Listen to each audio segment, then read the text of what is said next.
ఓం గం గణపతియే నమః. Hello friends, welcome to మమేకం ఛానల్. నా వీడియో కానీ మొదటిసారి చూస్తున్నట్లయితే నా ఛానల్ని సబ్స్క్రైబ్ చేసుకోండి. మరిన్ని నోటిఫికేషన్స్ కోసమని పక్కనున్న బెల్ ఐకాన్ టైప్ చేయండి. ఇంకా కొత్త వీడియోస్ కోసమని నా ఛానల్ని ఫాలో అవ్వండి. ఈ వీడియో కానీ మీకు నచ్చినట్లయితే లైక్ చేయండి. ఇంకా మీ ఫ్రెండ్స్ అండ్ ఫ్యామిలీకి షేర్ చేయండి.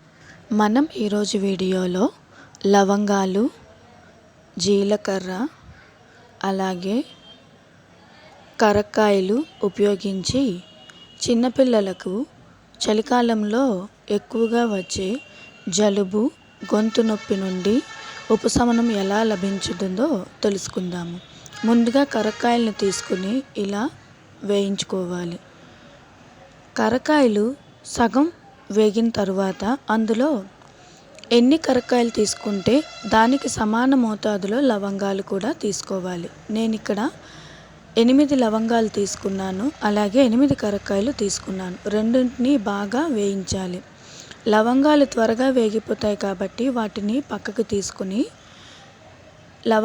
కరక్కాయలు మాత్రం బాగా వేచాలి. తరువాత వీడియోలో చూపిస్తున్నట్టుగా వాటిని దంచి లోపల పిక్కని పక్కకు తీసి మిగిలిన కరక్కాయని మిక్సీ జార్లో వేసుకోవాలి. అలాగే లవంగాల్ని కూడా బాగా దంచి మిక్సీ జార్లో వేసుకోవాలి.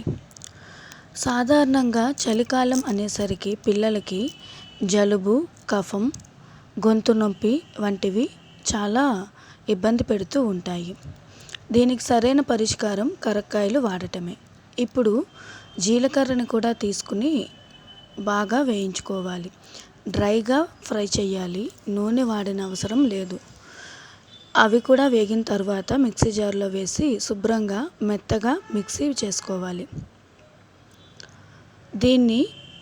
ఈ పౌడర్ని ఏదైనా ఒక గాజు టైట్ కంటైనర్లో వేసి ఉంచుకుని రోజు తగినంత మోతాదు తీసుకుని అందులో కొంచెం తేనె కలుపుకొని పిల్లలకి తినిపించటం వల్ల వాళ్ళకి రోజువారీ జలుబు, దగ్గు, కఫం లాంటివి ఇబ్బంది పెట్టకుండా ఈజీగా ఊపిరి ఆడడానికి, అలాగే శ్వాసలోని ఎలాంటి ఇబ్బంది లేకుండా, ఇంకా మనం జీలకర్ర వాడటం వల్ల అరుగుదల శక్తి కూడా చాలా బాగుంటుంది.